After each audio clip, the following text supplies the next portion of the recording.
Mr. Steve Robinson. How you doing today, sir? Great, Joey. How are you? I'm doing all right. I'm doing all right. So I kind of want to know, and this is maybe a tough question to own up to, but I often run into these things. Do you have a moment of failure in terms of the professional environment that you kind of often stumble upon? That I mean, how do I keep forgetting to do this thing, or is there just one thing that just as much as modern technology is that sometimes seems to elude you? You mean such as setting up this Zoom meeting today? I ran into several obstacles. So even when you're in charge of a group called Technology and Cyber, these things can happen. So that's a great question. I'll give you a good example. I think, and I've talked to a lot of my colleagues, and I'm hearing similar things. When you're particularly in this work from home environment, things have changed a lot for all of us, and so frequently there will be things in the position that I'm in, or many people find themselves in, where they have to respond to urgent requests internally for finance related things. We have a wire transfer we need to make or something like this. And it's been a little bit of a tough transition sometimes with that when you need to scan documents, you need to sign them, you need to send them back through a secure environment. And it's very easy to take shortcuts in things like this. Well, I could just send it to my personal email address. It'd be a lot easier, as opposed to using the cloud that's encrypted and that sort of thing. So I would say that's been the trickiest thing to make adjustments to in terms, particularly when there's expediency required for things like that. Is when I was in the office, I could do this really easily. Now that I'm home, I've got to have a workaround. And I think we're starting to see that a lot show up in terms of cyber claims that we're happening, where people find themselves in a new environment and they're not as used to it, and the same security things that they're used to and the crutches that they have at work that they can rely on are no longer there. And that's led to some errors. And as a result, we've paid some significant claims. Our carrier partners have paid some significant claims because of that. Yes, do you mind are a little more innocent? I'm very good at setting up meetings that I'm the only one invited to. I don't know about you, but it's very easy to set up a meeting in Outlook. I'll send you an invite, and then I just don't invite anybody, and then I'm sitting there waiting, and nobody's showing up, and Right, right. it's embarrassing. But yeah, I mean, let's talk about that a little bit more because people are obviously in a much more prolonged kind of work from home environment than maybe any of us really anticipated. They've Mhm. maybe been doing things, or maybe they started out doing things sort of to the letter of the law, and now maybe it's laxed up a little bit. But this idea of social engineering, it's a term that you don't hear. I mean, you hear a little bit, but I don't. If I had to guess, if I had to stop somebody on the street and say, "Do you know what social engineering is?"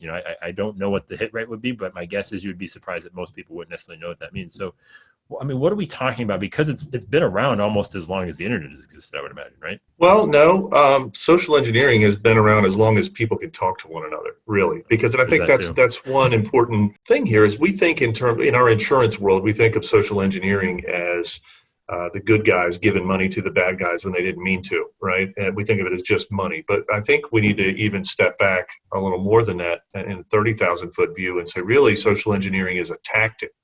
It's a tactic where bad guys are trying to get something, be it information, be it money, be it access to something that they're not entitled to, and get someone through the means of deceptive practices, try to get that. It might be email, it might be through phone call, it could be through texting. So yeah, that's what's interesting is, again, I think largely because of the broader attack surface that we have in this work from home environment, we've seen a significant uptick in claims of this nature, really in the last 90 plus days. So yeah, it's been around. Yeah, as long as the internet, sure, the internet has only made this much easier for those who are doing these types of things. But again, we would see this in the past come through. Someone would come up to the welcome desk of a business and they would say, "Hey, I was just here a couple of hours ago, and I was working with Bill, and knowing that Bill's the IT person, and I'm a consultant, and he, he gave me the password for this, and I walked out without it. Could you just give it to me really quick?" And they're preying on people's good intentions through these deceptive practices, and they come in all shapes and sizes. That's the interesting part because it happens without you even really noticing it in a lot of cases. And we were talking before this that sometimes if you do feel suspicious, you kind of feel weird about being suspicious and like, oh, I'm just being paranoid, right? But that Right. paranoia is oftentimes warranted. Do you think that maybe plays a factor in seeing a lot of the uptick? You'd said it, in the last 90 days. is there something that also goes on top of that we've kind of seen this escalate over this kind of short period of time? Well, yeah, kind of piggybacking on that thought. When you're in the office, your company has certain things that are just basic structure that you don't even really pay attention to, that are built in naturally to a process like this for security. It might be firewalls, it might be spam filters, it might be, the technical side of things, but also inherently you have colleagues all around you. Okay. And so if you get an email from someone who's purporting to be the CFO, for instance, it's not uncommon that you're passing that person in the hall, right? You're seeing them at the water cooler. You walk down to their office. Hey, I got that email from you. Just checking in. That was you, right? Those types of things. Now you take us out of that environment and you don't have those same, ability to connect with people. And so you have to make a deliberate attempt to connect. My wife will ask me, how is it that you're on the phone for 8 hours in a day straight? And I said, well, when I'm in the office, I have colleagues that I talk to. I walk past, they come in my office, the door's open, we chat. Now, anytime I want to speak with someone, I have to make a deliberate appointment, basically, to pick up the phone and call them, or to have a Zoom meeting, or, those types of things. And so, again, without those natural checks and balances in place, I think that the guard goes down. So now you're having to pick up the phone and you're having to say, hey, I know this might sound crazy, but I got this email from you. Was that you? And they're a little nervous about, oh, they're going to think this is silly, or, that sort of thing. Our team, because we're so paranoid, because we see claims like this all the time, we don't apologize for it. We will always pick up the phone. And I would say it goes well beyond just money. Okay. So if in your business, we know now, like, user access rights for the network are done generally through automated processes now, where they'll say the manager needs to approve such and such of access for XYZ employee. That's actually, when you think about it, more valuable than a money transfer, because now you're giving access credentials to someone. And if they have that, they've got more than just a check for whatever amount of money. They've got access to your entire system. So we do the same cautions with respect to those types of things also. We'll pick up the phone. I don't call the phone number that's in the email that I received. I look on the network of a known number, for that person. I pick up the phone and I call them. Hey, Joey, this is Steve. I just want to make sure I got this email from you. This is the amount that it says, just validating that it's legit. Are we good? Yep. Oh yeah, that's from me. We're fine. It took 5 seconds and I just avoided what could have potentially been, a big loss. What do you think an agent, what role should an agent play, I guess, in this process, right? Because this is, we're talking about stuff that's ultimately going to impact, the end client that, we're trying to protect their business, right, from these things happening. It only takes, kind of, you're only as strong as the weakest link in this case. What do you think they should be focused on, sort of, helping to prevent this, because I mean, we've all had these conversations, have cyber training, have sort of security training, but yet obviously it continues to happen. It continues to evolve to where people keep getting kind of fooled.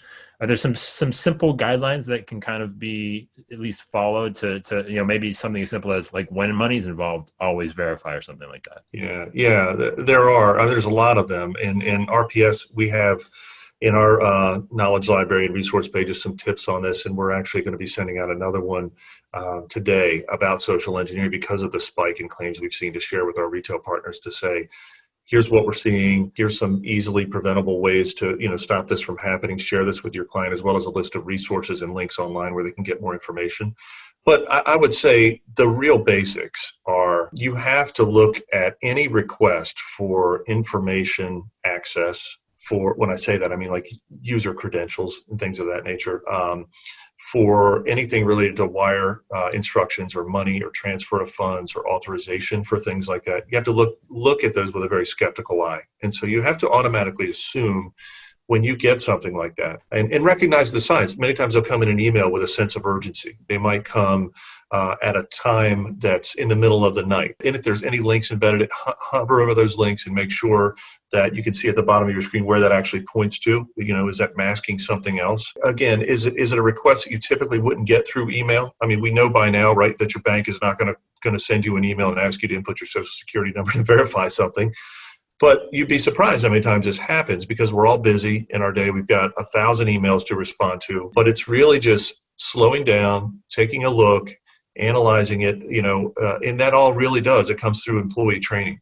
So what's been very popular are phishing campaigns and phishing, emails that are sent out from the employer to test employees. And what they found is, when there's an active campaign and regular testing of employees like that awareness of what phishing emails are and the click rate goes dramatically down within a few months of regularly testing employees. And so there are companies that make a game out of it, that make it fun, that make it interactive, and they look super believable, and so what happens is in the very front end of that, they tell their employees, hey, we're going to start doing this.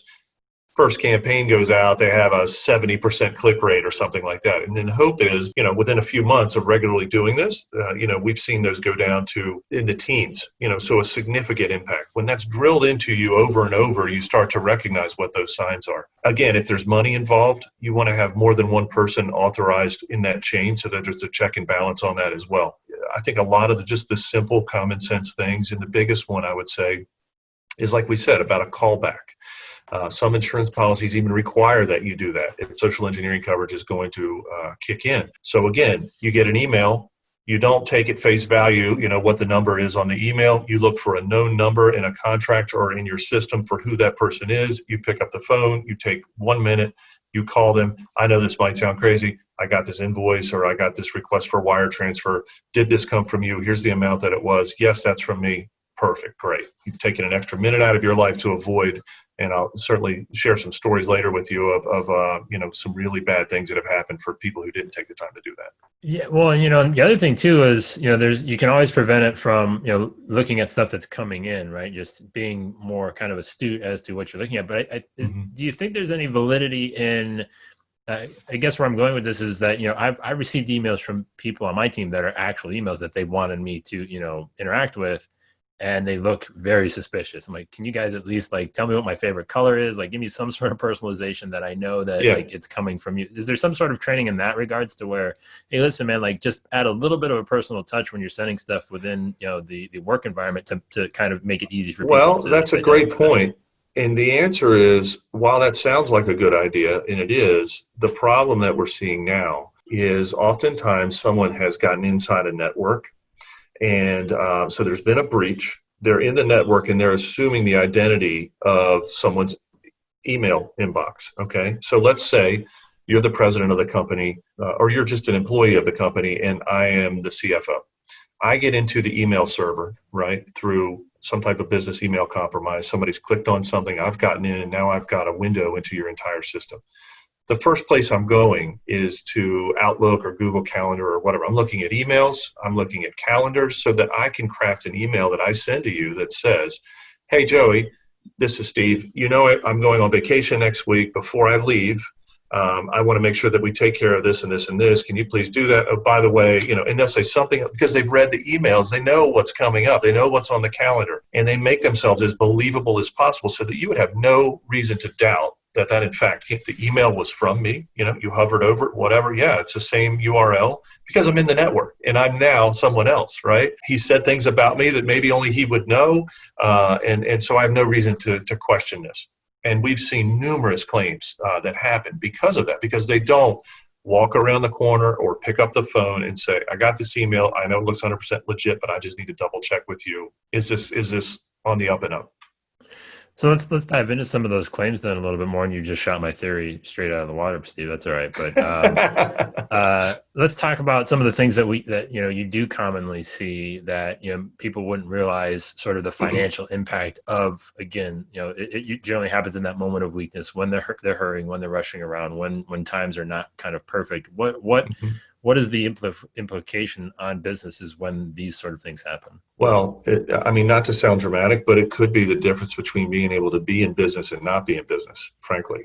We're seeing these rise dramatically in dollar amounts. So I'll just give you two quick examples, and it's just that they're both very similar to each other because one of them I just got today, literally. So the first one we got last month, and this is an example of the insured received an email from a contractor that they typically do business with.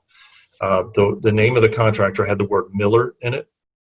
I won't say the whole because I don't want to betray any confidence here. But the name in the business had the word Miller in it, and it was a construction company. So the insured's frontline admin finance person gets this email. The email basically says, "Hey, Judy," or whatever the name was, "this is Kim at such and such Miller. We're changing our payment method from, normally you pay us in via check. We're changing it to ACH, and I'm wondering if you could help me out with that." Judy gets the email, sends it back. "Absolutely, we can do that. We don't always do it that way because sometimes we want to make sure the job is finished first before we send it over. But yeah, send me the instructions and we'll do it when we're able to." Kim sends it back. Great. They exchange like 7 different emails, and the insured never realized the whole time that she was talking to a criminal. And so what happens is, first payment goes out via ACH. There's a little urgency to it. Wondering if you could get me this today. This type of thing.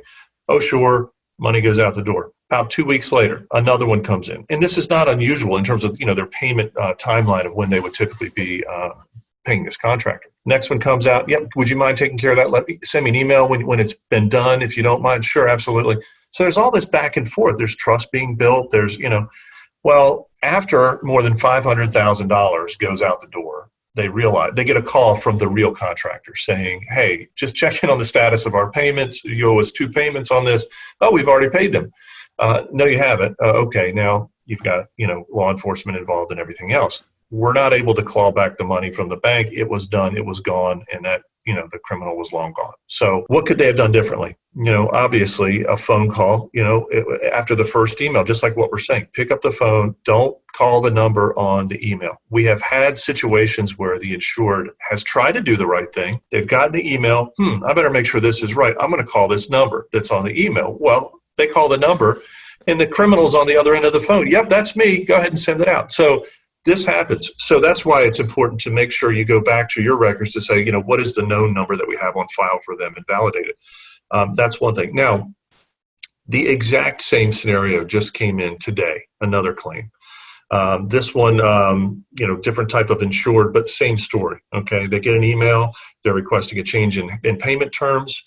They don't question it. They just go ahead and do it. In this case, there were $300,000 in payments that went out. They were able to go back to the bank. The receiving bank said something seemed a little suspicious, but not before, a good portion of it went out the door. So they were able, the claim is going to be somewhere in the $175,000 range that they're out. We've had other instances where we have a manufacturer that we insure, similar type of situation, got an invoice for something that wasn't legitimate, paid it $250,000. So again, relying on email channel only to execute these transactions is never the right way to go. The other thing is we have some clients that have implemented some type of secure portal that they communicate those types of things through. They don't use email. Email is among the least secure, methods of communication that you can have, believe it or not. So they will have a secure portal that's encrypted, and you need a password, and it changes every time, and there's dual, multi-factor authentication. It's a pain in the neck, but it's a whole lot better, in terms of security and having those checks and balances than just simply getting an email and sending out a payment. Yeah, and I think that's probably on the other end of it, right? The added complexity to the transactions, to the communication, and how do you sort of kind of talk a company through striking that balance to where it's like, listen, I know you got to do things safely and efficiently. What's the kind of maybe the first step to enter into kind of taking sort of safer steps around secure communication transactions? It's kind of like you said at the beginning. There's not a great awareness of social engineering in general. So you kind of start, I think, with the basics and say, hey, this kind of thing happens. Here's a few examples, and here's how much money it cost. Okay, our business can't afford to lose that kind of money to our P&L. Make it more real. People have lost jobs over doing this. Again, making it a little more relatable to the person. This is how important this is, and so it really becomes about changing the culture, in the business of being more aware of these types of things. You might say paranoid. I would say, more well-informed, because again, if you think about it, you relate it to, if we lost $500,000, that's revenue. How much would we have to sell?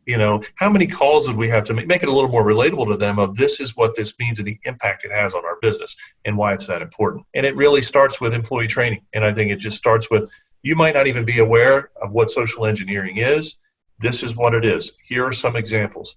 We are going to change the culture in our business to make sure that we're not going to fall victim to this, because we have peers in our same industry who have. And part of that is going to be teaching you how to recognize what the warning signs, are of communications like that. And we're going to use a platform where we're going to implement this. We're going to test you. We'll have a little fun with it, but it's going to be a different around here from the way it used to be with lax controls before, and it's really important. A little paranoia certainly goes a long way, Steve. And personally, I think tying it to the individual even more, right? Because they're after the company, they're looking at, but a lot of what started the paranoia for me, or just the awareness, is identity theft, right? Because then you don't want to go through that hassle. I mean, that's possible along this process as well, too, right? Do you think Sure. maybe that's on people's radar of saying like, the company's in jeopardy, but so is my information and things like that? Honestly, Joey, I think unfortunately people are becoming a little bit numb to that. And Hmm. the reason I say that is we're all getting notifications from healthcare providers, from financial institutions all the time about a credit card company, about a compromise that's happened, right? And they're all offering us credit monitoring, and and all. So I think there has been a sort of identity theft, whatever, kind of a fatigue to it, and so I think maybe people are a little less worried about their own stuff. I think the more we can relate it to your position within this business and what those potential ramifications could have, that might get their attention a little bit more. So now let's bring it back to the actual coverage, right? In terms of, what should agents be talking about to make sure that, again, if something like this does happen, that the business is in as good a position as possible. Obviously, we don't want it to happen. We want to, the whole goal Right. of this conversation is to make sure it doesn't happen. But, the things that they want to make sure that they have sort of fail safes in place. What are the things that they need to be talking to them about coverage wise to make sure that they're Yeah, great question. So well, again, they want to talk to them about what's the culture there. Are you doing employee training in phishing simulations, in social engineering awareness, and things like that? How regularly? They're wanting to know what are the controls in place that you have for the transfer of money. So we kind of get back to like some of the old crime questions that they would ask in fidelity coverage. What are those processes? Do you have more than one person that's authorized to do it? What are the checks and balances that you're putting in place for email communications? Do you utilize multi-factor authentication? All of those things. Relating it more to insurance, the carriers are wanting to know those types of things. And they're wanting to know also, what means of authentication do you utilize, particularly for the transfer of money requests? And so you'll hear different terms used by different carriers. Some will say dual authentication. Some will say, trying to think now, there's so many different forms of what they're calling, but basically they're saying, are you utilizing a method to validate the authenticity of that request that's different from the original means at which it came in? In other words, you get an email that says, send me money. Do you try to authenticate that that's for real through email? Don't do that. You want to use, some will call it an out-of-band authentication. Okay, and what that means is you get it via email, you pick up the phone, right? Those are two means. It's kind of like multi-factor authentication, right? You're doing something through a website, you're putting a PIN in that you get through your cell phone. It's all the same. It's any extra step that you can make it more difficult for a criminal that involves some type of unique security to that transaction. That's what you want to do. A phone call really accomplishes that. Again, you're calling the number that you have on file. So depending on the insurance carrier, some will have a requirement in their social engineering, some call it cyber deception coverage, where they will say, you have to first make an attempt, an out-of-band authentication attempt before coverage will kick in. Well, my pushback on that is, if everyone did that, we'd have very few claims like this. I have seen a claim paid where, remember when we talked about earlier where someone got an email, they tried their best to validate the authenticity by calling the phone number that was in the email. They called the number, and that's exactly what happened. They were talking to someone in another country and didn't even know it, and they validated that, yep, that was it. They made an attempt to validate that through a means outside of the original ask. The claim was actually paid. Because they at least had some culture of double checking. That's not how we want to do it. All right, that's not the best way to do it. I think they were fortunate to get that claim paid, but again, it's they're going to want to know that. Now, other carriers are saying we're not going to ask that question because they realize that's kind of a gotcha type of thing. So It's tough. We've had insurers that have had a callback provision like that on their policy. They've suffered a loss. We talked to the retail agent. The retail agent had told them before, they just didn't remember. Coverages decline. You never want to have that conversation if you can avoid it. That's not good for anyone. So we're seeing more carriers take that requirement off and being a little more selective with which types of industries they're offering the coverage to. So many of them won't want to offer it to a finance, banking, stockbrokers, mortgage companies, that sort of thing, because they're thinking there's just more propensity for that to happen. A lot of them won't offer it to public entities also, because what they're finding is, again, the controls have been a little more lax in some cases in those, and they're getting a lot more claims out of those industries. So I think what we're seeing trend-wise is we're seeing more are taking the requirement off, but yet being more selective and underwriting more specifically to, let's make sure we're on the same page here with how we're protecting this. All right, Steve, we got two more questions for you. And I'm kind of curious as to what you think looking ahead for cyber coverage, where your excitement is in terms of insurance. What is the thing that's kind of right around the corner for you that we should really be paying attention to, that, maybe just has escaped us up until this point? That's a great question. So you mean outside the realm of social engineering?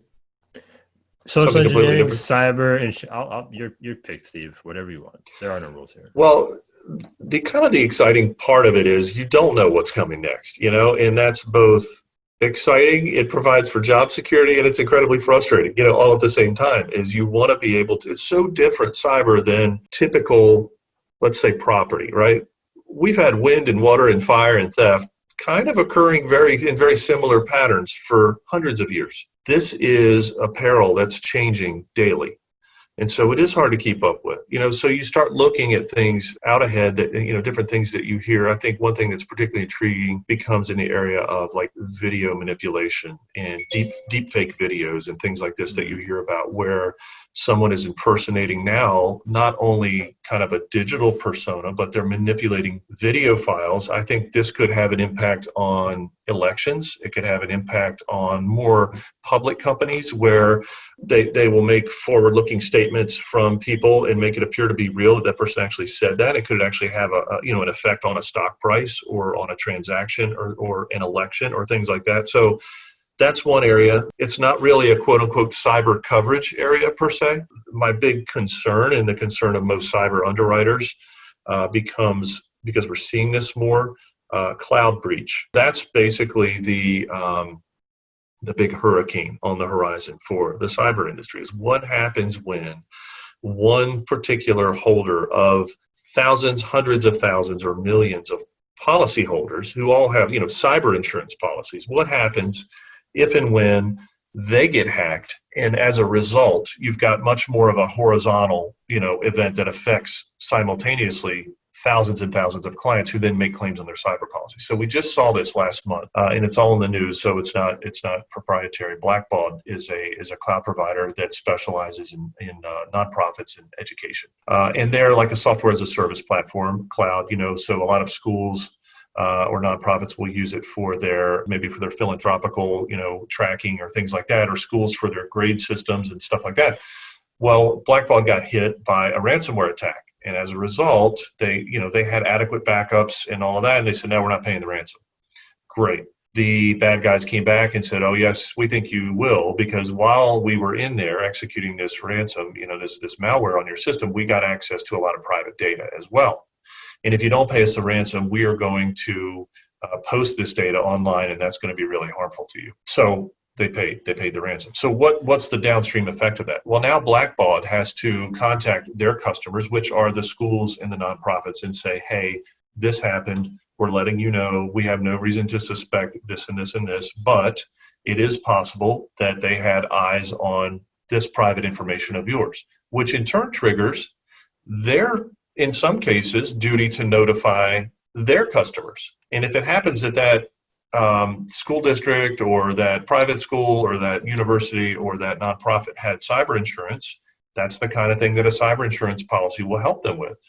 Is there any legal expertise that needs to be taken on this? Do we need to notify our affected customers? And it really depends on the individual nature of each of these breaches. Some of them felt that notification wasn't necessary. Some of them felt that it was. But what I do know is our phones were ringing off the hook for a good month now of events tied back to that with clients saying, I know I have cyber insurance.